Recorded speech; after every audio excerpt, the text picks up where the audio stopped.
Praise the Lord guys. आज मैं आपसे बात करना चाहती हूँ कि कैसे परमेश्वर जब आपसे इतना अधिक लव करते हैं तो आपको बोलते हैं कि आप कुछ चीज़ों को अपनी लाइफ से निकाल दो। उस समय मायने करता है कि आप उस डिसीज़न को ले पाते हो या नहीं। अगर आप रियली वो चाहते हो कि परमेश्वर वाली लाइफ को जीना तो आपको कुछ चीज़ों को अपनी ज़िंदगी से निकालना पड़ेगा।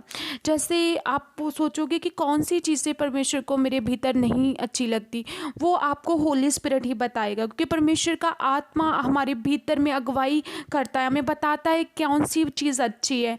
समटाइम कुछ पर्सन होते हैं वो फ़ोन पर बहुत सारी बातें करते हैं। समटाइम परमेश्वर का आत्मा उस पर्सन से बोल सकता है कि तूने इतनी बातें नहीं करनी।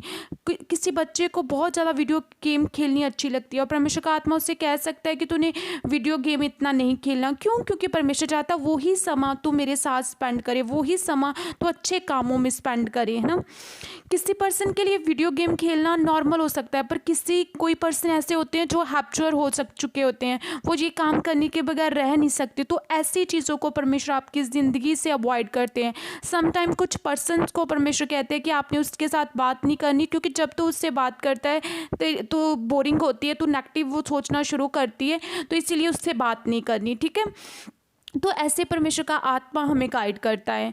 परमेश्वर देखो ना, अगर आप कहोगे तो परमेश्वर तो सर्वशक्तिमान परमेश्वर है, वो हमसे क्यों कहता है कुछ बातों को, कुछ चीज़ों को सैक्रिफाइस करने के लिए? वो इसलिए कि परमेश्वर आपसे प्रेम करता है। परमेश्वर का कलाम कहता है कि एक माँ जो है वो दूध पीते हुए बच्चे को भूल सकती है, लेकिन परमेश्वर कहता है, और दया करनी भी भूल सकती है, लेकिन परमेश्वर कहता है मैं तुझे कभी भी नहीं भूल सकता। ये हो ही नहीं सकता, मैं तुझे कभी भी नहीं भूल सकता, क्योंकि मैंने तुझे अपने हाथ की हथेली में खोद कर बनाया है और तेरी शहरपनाह हमेशा मेरी दृष्टि के सामने बनी रहती है। वो हमसे इतना प्रेम करता है। जब हम दैट मैं आपको एक एग्जांपल देना चाहती हूँ। जब हम किसी न्यूली पर्सन के साथ मीट करते हैं, नई फ्रेंड बनती है हमारी, उसे नहीं अच्छा लगता कि जब हम चिंगम खाते, वो आपसे बोल भी देती है कि आप चिंगम मत खाया करो। चिंगम खाना कोई बैड बात नहीं है, लेकिन उसे नहीं अच्छा लगता। इसीलिए जब भी आप उसके सामने जाते हो आप चिंगम नहीं खाते कि उससे ये अच्छा ना लगे। इसी तरह जब हम स्पिरिचुअल लाइफ में बिल्कुल अवेयर होते हैं, तब हम भी वो चीज़ जो परमेश्वर के आत्मा को नहीं अच्छी लगती वो हम छोड़ देते हैं। लेकिन कुछ पर्सन ऐसे होते हैं वो जो कहते कोई ना, हम प्रभु प्रभु भी कर लेंगे, वो भी काम रेगुलर करते रहेंगे। देखो आप वो काम करते तो रहोगे ना, तो आप वो हासिल नहीं कर पाओगे जो परमेश्वर आपको इस जीवन में आपको देना चाहता है। क्योंकि परमेश्वर का कलाम कहता है परमेश्वर का क्रोध तो उन लोगों की सब अभक्ति और अधर्म पर स्वर्ग से प्रकट होता है, जो सत्य को अधर्म से दबाए रखते हैं।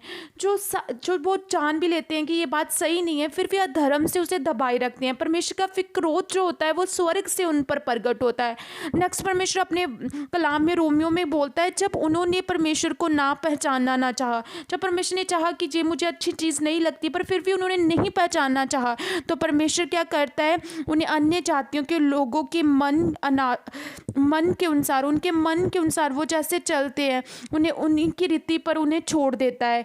तब वो क्या करता है, उन्हें उनके उन निकम्मे मन की सोचों पर छोड़ देता है कि वो जैसा करते हैं वो उसे करें। इसी तरह परमेश्वर भी जब हमें चाहता है कि हमारी ज़िंदगी में कुछ पर्सन को परमेश्वर हमारी ज़िंदगी से डिस्कनेक्ट कर देता है ताकि कि हम ब्लेस हो पाएँ। परमेश्वर ने अब्राहम को ब्लेस करने के लिए लूत को पहले अब्राहम की डेस्टिनी से डिस्कनेक्ट किया, और उसके बाद अब्राहम को उस रीति से ब्लेस करना चाहा जिस रीति से परमेश्वर करना चाहता था, ठीक है।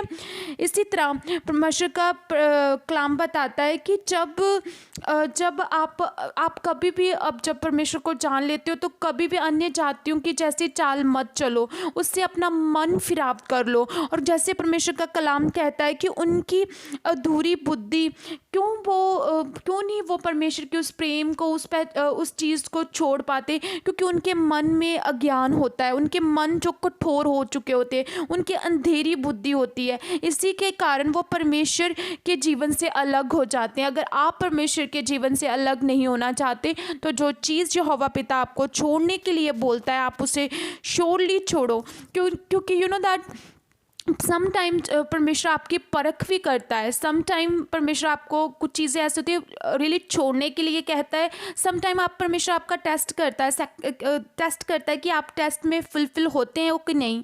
तो क्या होता है, जैसे कि बाइबल का कलाम उत्पत्ति में बताता है कि अब्राहम को परमेश्वर ने कहा कि अपने इकलौते बेटा जो है उसको बल कर कर मेरे लिए चढ़ा। तो जब उसने उसका बल करने के लिए उस पहाड़ी पर लेकर गए, तो सचमुच परमेश्वर का कलाम कहता है कि उस समय परमेश्वर का दूत ने उससे कहा कि सिर्फ मत छू, क्योंकि मैंने जान लिया है कि तू यहोवा का भय मानता है।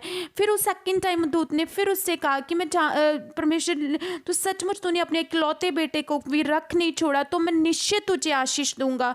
निश्चय निश्चय काश के तारागण के समान मैं तुझे कर दूंगा, धरती के बालू के कणों के समान मैं कर दूंगा। अन्य जातियां तुझसे ब्लेसिंग पाएगी। जो तुझे आशीष देगा वो आशीष का हकदार, और तुझे कर्ज करेगा वो कर्ज का हकदार होगा। अन्य जातियां जो है तुझे धन्य कहेंगी। इतनी ब्लेसिंग उसकी लाइफ में कैसे आई? क्योंकि उसने परमेश्वर के लिए सैक्रिफाइस किया। वो सैक्रिफाइस ऑलरेडी स्पिरिट में हो चुका था, और परमेश्वर ने रियली यहोवा यरे ने एक मेमना मुहैया करवाया, और परमेश्वर ने सचमुच उसे ब्लेस किया।